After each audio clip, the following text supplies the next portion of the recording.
Барлығыңа сәлем достар. Әңгіме отаны атты арнамызға қош келдіңіздер. Бүгінгі кезекте Роберт атты саяхатты жақсы көретін кісі туралы айтамыз. Ол кісі Атлант мұхитынан Үнді мұхитынан біраз шыққан. Бір қызығы, Үнді мұхитының астынан бір жан түршігерлік жануарды байқаған. Сол әңгімені бүгін сіздерге баяндап беретін боламын. Ал сіздер арнаға тіркеліп, лайк басып, пікір қалдырып отырыңыздар. 2004 жылы Роберт Кессингон есімді адам өмір сүрді. Ол әлемнің ең жұмбақ жерлерін зерттеуге тойымсыз шөлдейтін тәжірибелі авантюрист. Роберттің жер бетіндегі екінші үлкен су айдыны болып табылатын Атлант мұхитына деген қызығуы оны бұрын-соңды болмаған саяхатқа итермеледі. Шуақты таңертең Роберт мұқият дайындалмаған кемемен Құрама Штаттарының шығыс жағалауынан жолға шықты. Оның мақсаты батылдық емес еді. Ол бүкіл Атлант мұхитын жүзіп өтіп, мұхиттың соңы деп аталатын нәрсеге жетуді мақсат етті. Ол жеткілікті алыс жүзіп кетсе, осы үлкен судың аяқталуын белгілейтін географиялық немесе мистикалық шекараға тап болуы мүмкін еді. Роберт Атлант мұхитының дауылды суларына айлар жылдарға айналды. Ол алдын ала болжауға болмайтын дабылдардан алып теңіз жануарларымен кездесуге дейін сансыз қиындықтарға тап болды. Оның сапарына қауіп пен жаңалыққа толы болды. Осы жолда ол мұхит аңызға айналды. Оның шытырман оқиғалары туралы әңгімелер алыс жақын жерлерге тарады. Одиссейнің 5 жылына Роберт Африканың батыс жағалауына келді. Бірақ оның ізденісі әлі аяқталмады. Ол мұхиттың ақырына жетуге деген тынымсыз қызығушылығын баса алмады. Үйіне қайтудың орнына ол Гибралтар бұғазы арқылы Жерорта теңізіне, одан кейін Суэц каналы арқылы Қызыл теңізге жүзіп кетті. Оның жолы ақыры оны Үнді мұхитының ұлан-ғайыр кеңістігіне апарды. Роберт Үнді мұхитына қарай жүзіп бара жатқанда судың өзгергенін байқады.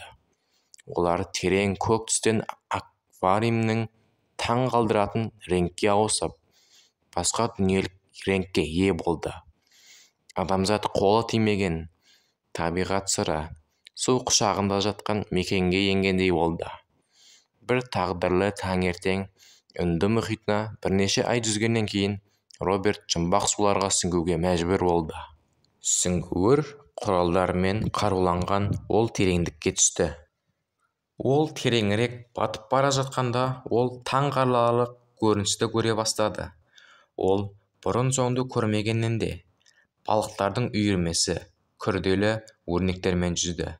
Маржандар ол елестеткеннен де жанды және жанды болар. Олар таң қалдыратын жарқ етті.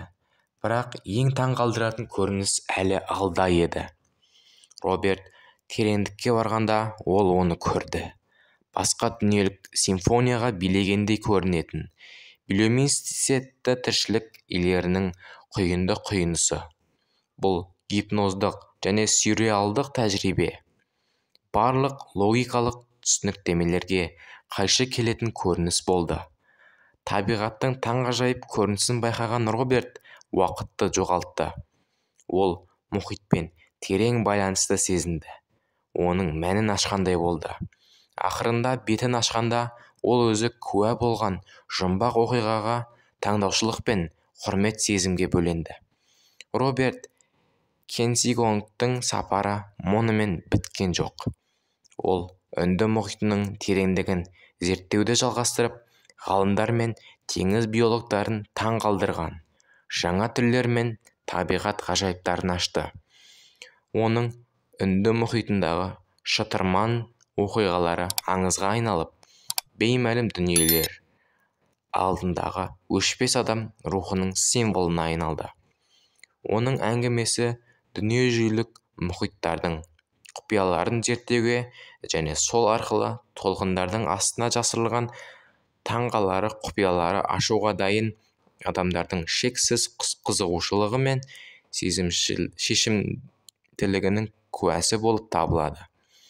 Роберт мұхиттың соңын табуға деген ұмтылысы, оны ғылым мен қиялдың шекарасы бұлыңғыр жерге апарып планетамыз әлі де ашылуды күтіп тұрған жұмбақтарды еске түсірді. Құрметті достар, видеоның аяғына да келіп жеттік. Егер де сіздерге осы Роберттің бастан өткен оқиғасы қызық болған болса, арнаға тіркеліп, лайк басып пікір қалдырып отырыңыздар.